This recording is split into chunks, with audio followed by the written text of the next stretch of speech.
Hello, everyone, and welcome back to Autism Demystified. I am your host, Dr. Vladimir Bariev, general pediatrician and autism specialist.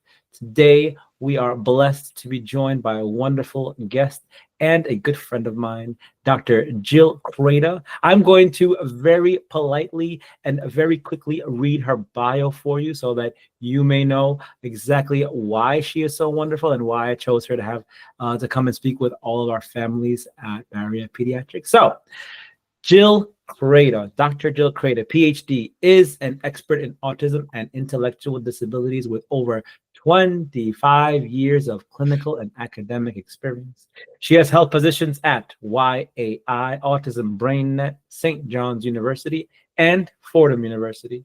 She is certified in administering the ADOS-2 and the ADIR. These are the gold standard measurements for which we use to diagnose autism, meaning that she really knows her stuff. And she is a certified professional life coach. Dr. Krata has published in peer-reviewed journals and given numerous lectures. She is affiliated with the American Association for Intellectual and Developmental Disabilities and the Council for Exceptional Children, the Division on Autism and Intellectual Disabilities. Dr. Krata, welcome to the show.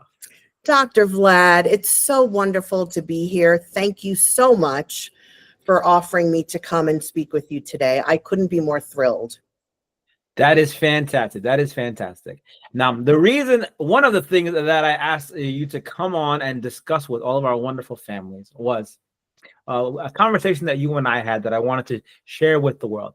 And that was to discuss the interworkings, the combination of when two worlds collide. On the one world, you have the marriage, the husband and the wife, or the husband and the husband, or the wife and the wife, what have you, and everything in between. And on the other side, we have a child that is diagnosed with autism, and those two worlds come together, and marriage life starts to look a little bit different. Mm-hmm. What got our conversation started off was that we knew that in the U.S., on average, around half of all marriages may end in divorce, sadly. However, when it comes to having a child with special needs, that number jumps all the way up to 80% of the time. Those families have difficulty staying together, and we took it from there. So I would love to hear your perspective and your experience with that type of situation, please. Thanks so much, Dr. Vlad. You know, the number is quite astounding. You can Google, parents of divorce, or children with autism have parents with divorce, and this number, 80%, pops up. And it is quite astounding, especially since you had said in current time, about 40 to 50% of marriages do fail, and with neurotypical children. So this was quite astounding to me. I took a deeper dive into the literature. And as it really turns out, there is no empirical or epidemiological proof that this 80% exists. That's great news. I'm excited to hear that. It is great. It is great news. It actually turns out that pathology really does not matter when it comes to parents and families separating. And when I say parents, I'm talking about biological and or adoptive and or any other type of family that you had mentioned. Two mothers, two fathers, two dads, whatever that might look like for that particular family. So Vlad, there were two main studies that I saw. I feel as a researcher and as an educator, it's important for me to kind of talk a little bit about the research before we kind of get into the nitty-gritty. I want to make sure that I'm presenting the most accurate and up-to-date information for your families and for the people that we serve out there. So there were two main studies that were done. One was in 2007 and one was in 2010.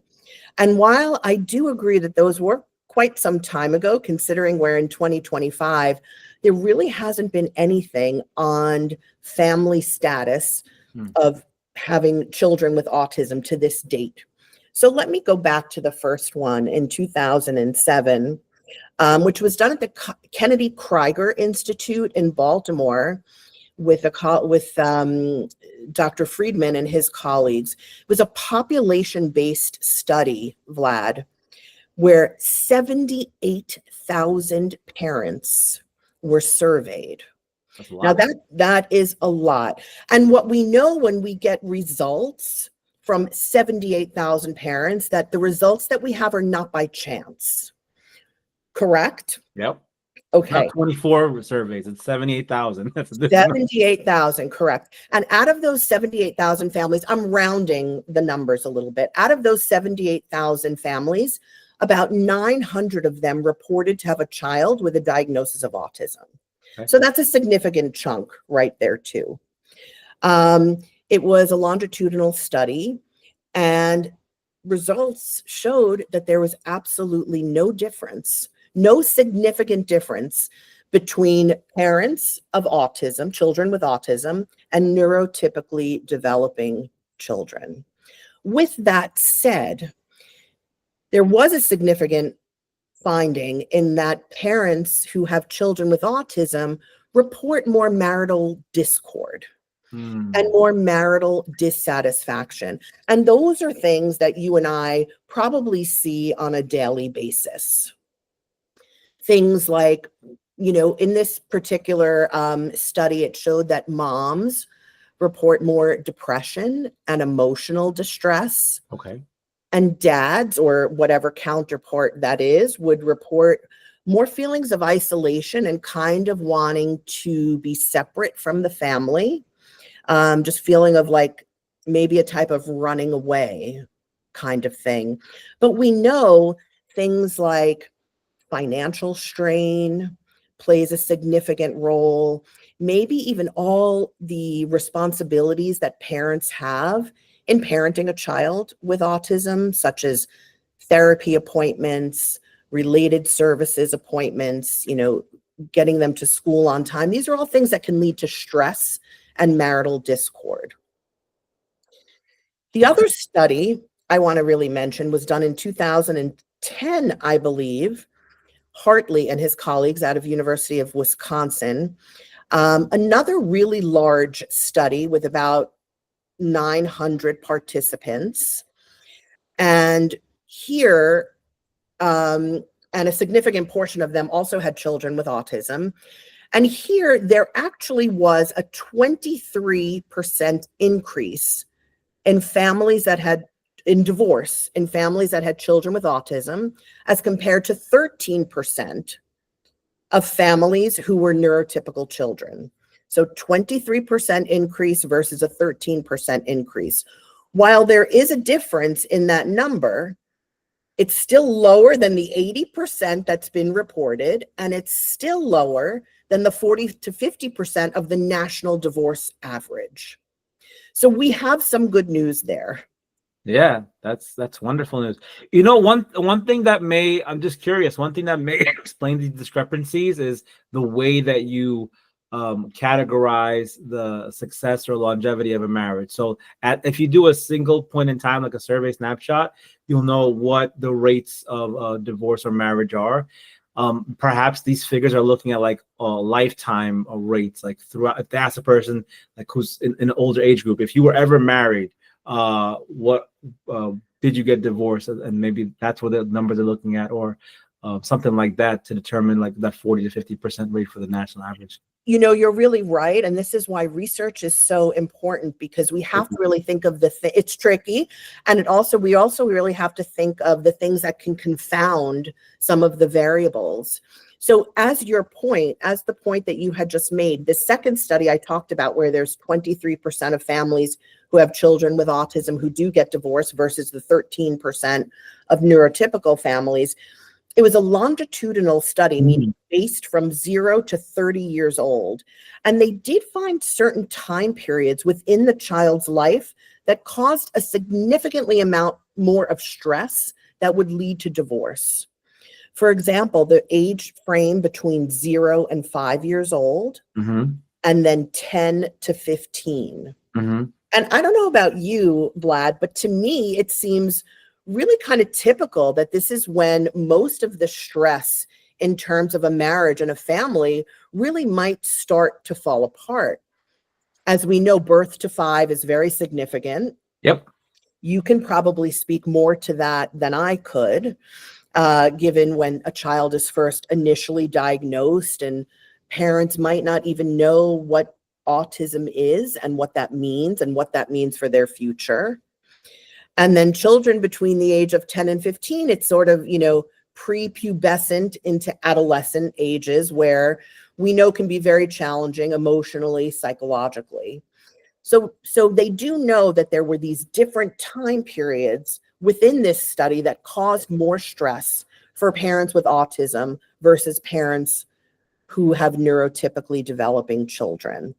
That's fascinating. Wow, those time periods, you know what it make me think of right away? The first light bulb that went off in my brain, because I Yeah. think weird, is from 0 to 5. That is what's been reported in the literature as the time when parents get the least amount of sleep because their kids are waking them up the most. 0 For to sure.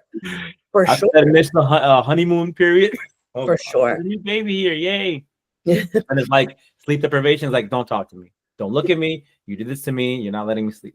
Yeah. And I know as a parent myself, that sleep deprivation can really get you the next day or the day after. It really takes a toll on you mentally and physically, for sure. Absolutely. So combining that with a child who newly diagnosed with autism, who's really engaging in a lot of these, maybe complex behaviors that parents aren't really aware of or how to cope with, I can see where that would lead to a large portion of stress and marital dissatisfaction.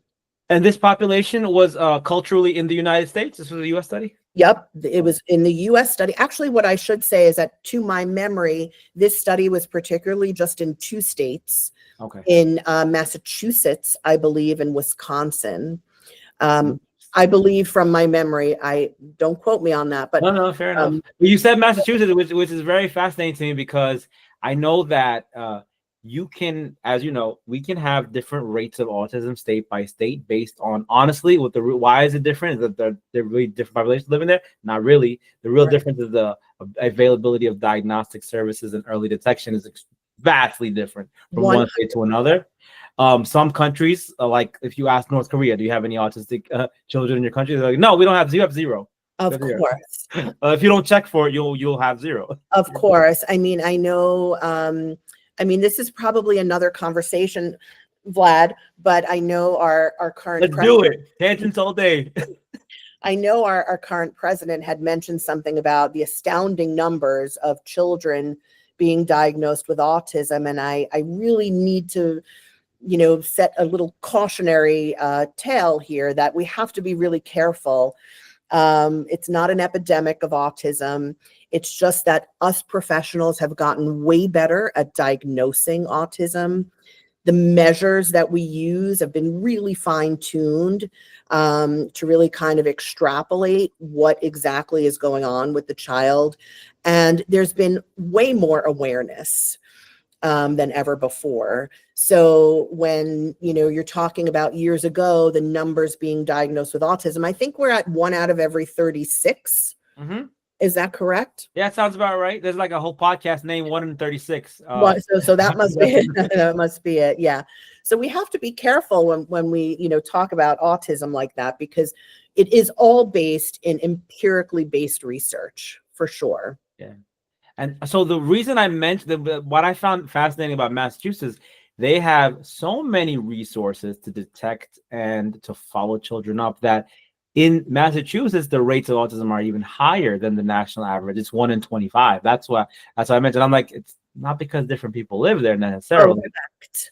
You're absolutely right. And I believe New Jersey also has very wonderful, it's a great state if you were to have a child with autism, lots of services, lots of professionals in the field there too. Absolutely. And then the 10 to 15-year-old age range, as you say, yes, that is when a lot of autism in general, like it's ups and downs, and it's almost impossible to predict. But as a general pattern, we see the regression that happens between 1 and 2 years old in some cases, not all. Of course. And we see, so there's a lot of stress about that regression. Then we see that coming to terms with the diagnosis and realizing, oh, this kid's not really going to grow out of it. That happens around between the age of like 4 years, depending on the family, depending around between 4 and 6 years of age, once they are brought into daycare who are in first grade, and everyone takes one look at them and like, have you not been seeing how this child is behaving? They need a lot of support. And Correct. they wake up calls to their families that their clinical team has been telling them this all along, but now when the school says it, light bulbs go off in a lot of Yes. people's minds. Yeah. Um, So I thought that was very interesting that they singled out those hmm, particular age ranges. You know what else was kind of interesting? What I read in the literature, other significant factors that can contribute to a family getting divorced if they have a child with autism. One was maternal age at birth. okay. So if the mom who gave birth to the child with autism was young, in their early 20s, they had a higher chance, more predictive ability for getting a divorce later on. Okay. Another thing that was interesting was also parents' education levels. So the lower education, the more likely they were to lead to divorce. I would assume this also happens in, don't quote me, but this would also happen in neurotypical children's families, that younger moms and having a more diverse and lower educational status are having higher divorce rates. I haven't looked into the research, but honestly, it would not surprise me if it's the same for sure, because these are all factors that really contribute to your marriage. Yeah. Lack of communication, lack of understanding what the issues might be. And the last thing I thought was pretty interesting was the birth order of the child who has autism. Hmm. So the later in the birth order of the child, if they were the third or the fourth child, the more likely that would contribute to the family getting a divorce, which Interesting. which makes sense to me Yeah. too, on a certain level also, right? That's a fascinating point. The birth order, the way that I could conceptualize is like if the firstborn child is on the spectrum, they have the second child before the first one is diagnosed, usually.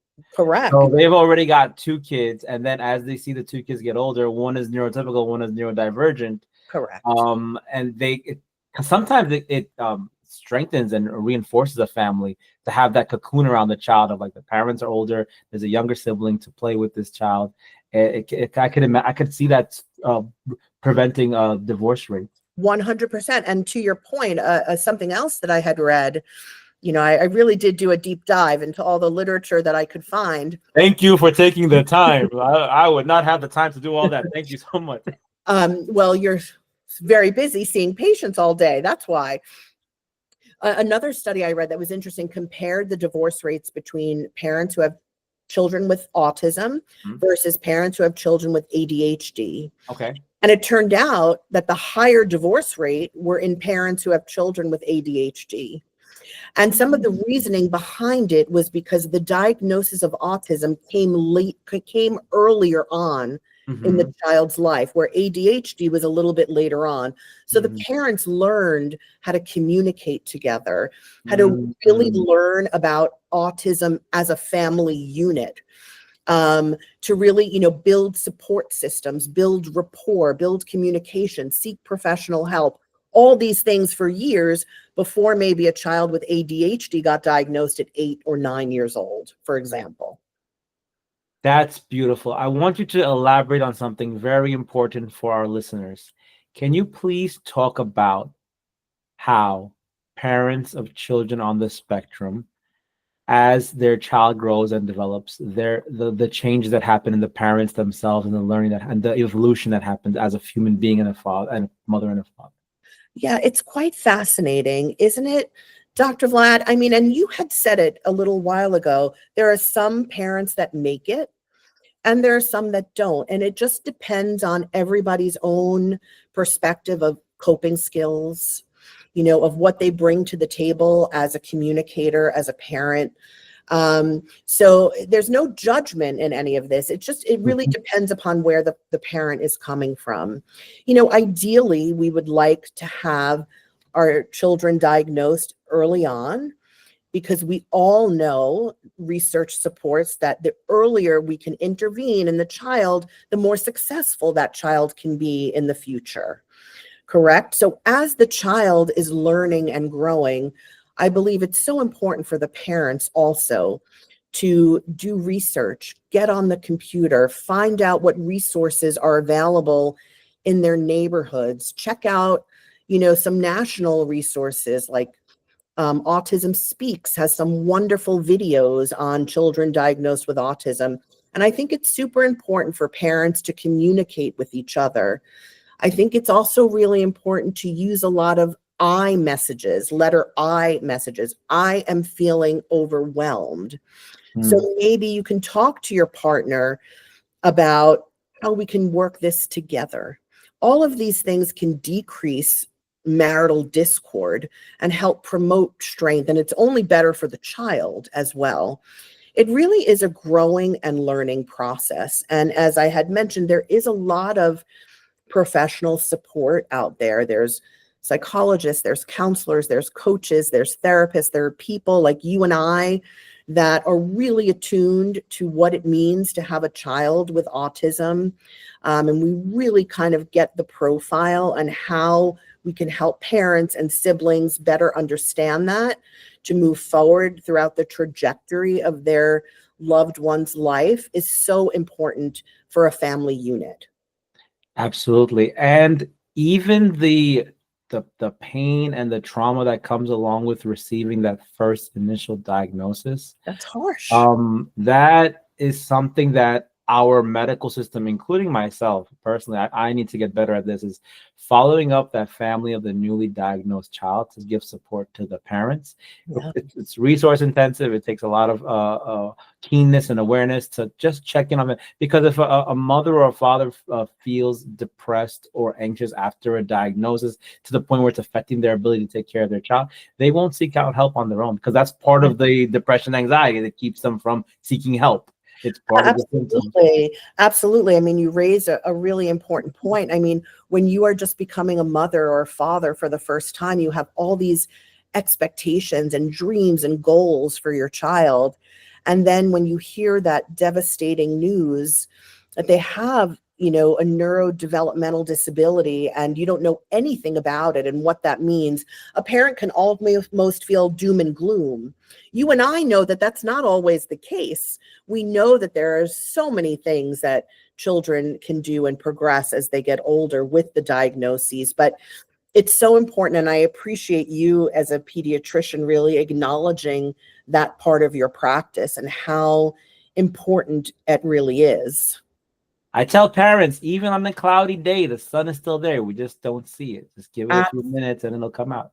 Absolutely. I mean, my best advice would be to be patient, love your child for who he or she is, appreciate, all the wonderful things about, their abilities, and, seek out help. There is help out there. We just, have to lead the parents in the right direction to find it. How do you help families feel like they are not alone in this journey? Yeah, that's really important. A lot of my work in this field, I have done a lot of parent support groups, and even someone as a clinician and a researcher.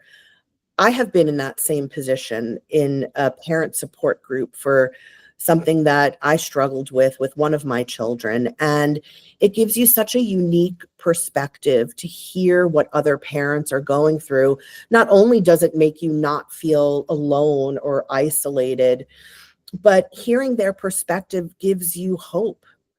And it makes you know that there are people out there that get it, that know what you're going through, and they want to help and they want to support. I think parent support groups are invaluable, especially for parents that are going through this maybe as a single parent, or even, going through it with a very young child going through this diagnosis. Any type of group parent support or individual therapy or coaching, I think, is really significant. And how about the cultural perspective on autism? There are some places around the world that still believe that autism is just a demonic possession by some sort of creature that's causing their child to behave this way. We in this country, we pretty much did the same thing. We used to call autism childhood psychosis. Yeah. Until we realized it's not childhood Yeah. psychosis at all. It's not Yeah. schizophrenia Yeah. whatsoever. When the mother and the father come from different culture, the parents come from different cultures, what is the role of like being patient and giving grace to like having the other caregiver come along and learn more about the Yeah, process? I think you're raising really great points. I think it was called child. Try. You're really great. Try. I think it was called child disintegrative disorder Hmm? was what it was initially called. I have to say that I've been very lucky in my practice, and I've met people from all over the world, from really eastern parts of Africa that would never seek out help because it's really against their culture to seek out help from a professional. Everything needs to be dealt with within the family. But I really do find that there are so many parents out there that are so loving and caring and really want the best for their child. And they will come and seek support when needed. There has been research done with African American families and Latina families that show that a lot of the men in the families are not open to seeking out additional support and would just rather kind of believe their own beliefs. So there is research to support that. We need to break down those barriers. I think we've made so much progress with the fact that we know that vaccines do not cause autism. These theories have been debunked for many, many years. I think we need to Can't call do them theories. They're like they're just hypotheses, weak ones. correct. They're not theories. Sorry. Correct. You're right.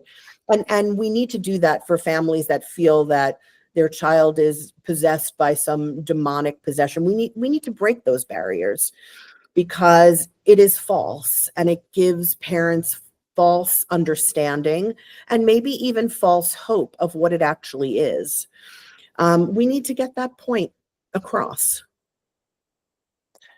Absolutely, absolutely. And gentle guidance and being available for them, being a shoulder to cry on, showing them that there is a brighter future in the end, showing them all the beautiful potential that Yes. autism is both a particle and a wave. There are challenges that come with autism, and there are also beautiful gifts that have allowed humanity to flourish thanks to people on the autism spectrum. We would not have cell phones or GPS systems or nuclear power plants if it were not for autism. Remember that, people. 100%. I totally agree.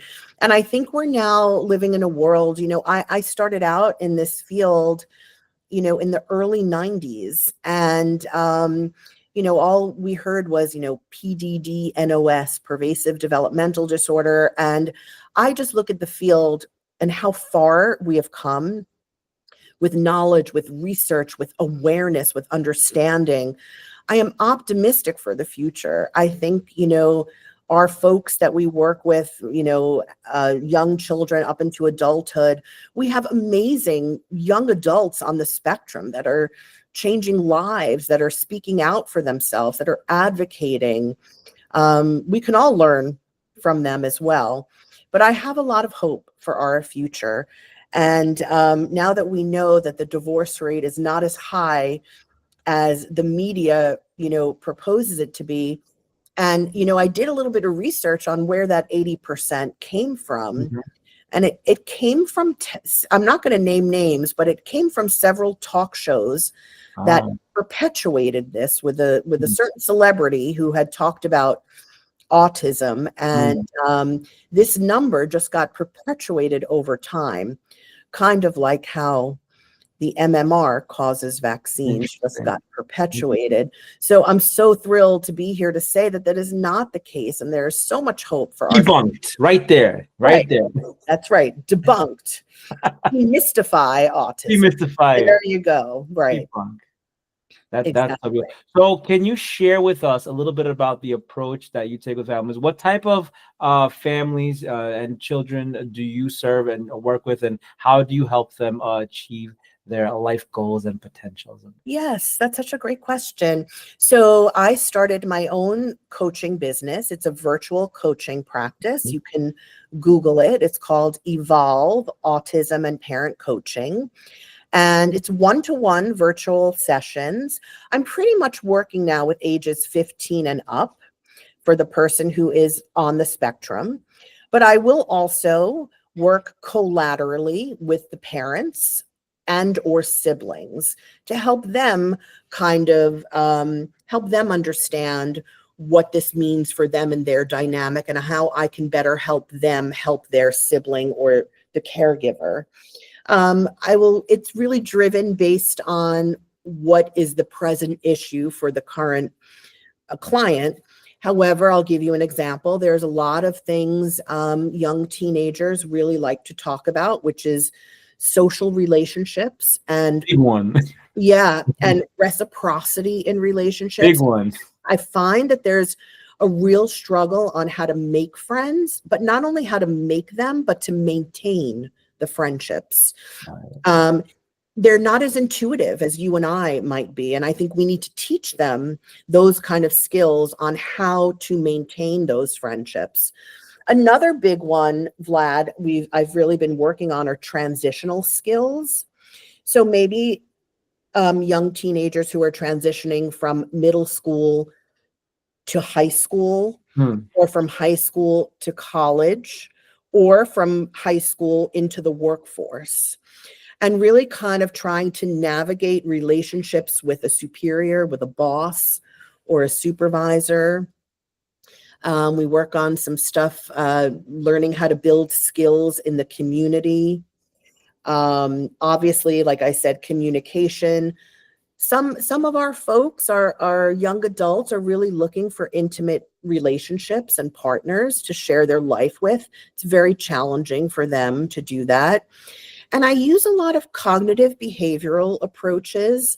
I really do what works with that client. I'll do an intake and an assessment, talk about their strengths, talk about things that they want to work on better, and really kind of formulate a treatment plan from there.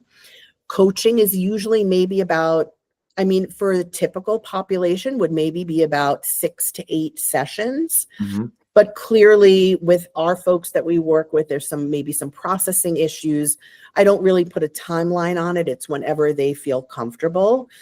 But if anyone is interested, they can certainly check out my website and fill out a form. I'm happy to get back to them.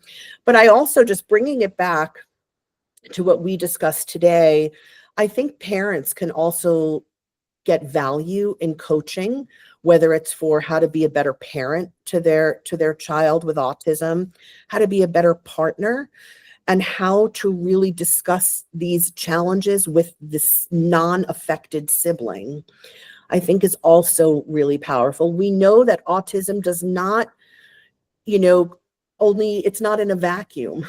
Mm-hmm. It really affects Mm-hmm. the entire family dynamic, and the more knowledge and the more support people receive, it benefits everybody else. And I would love to be a part of anybody's journey going through that.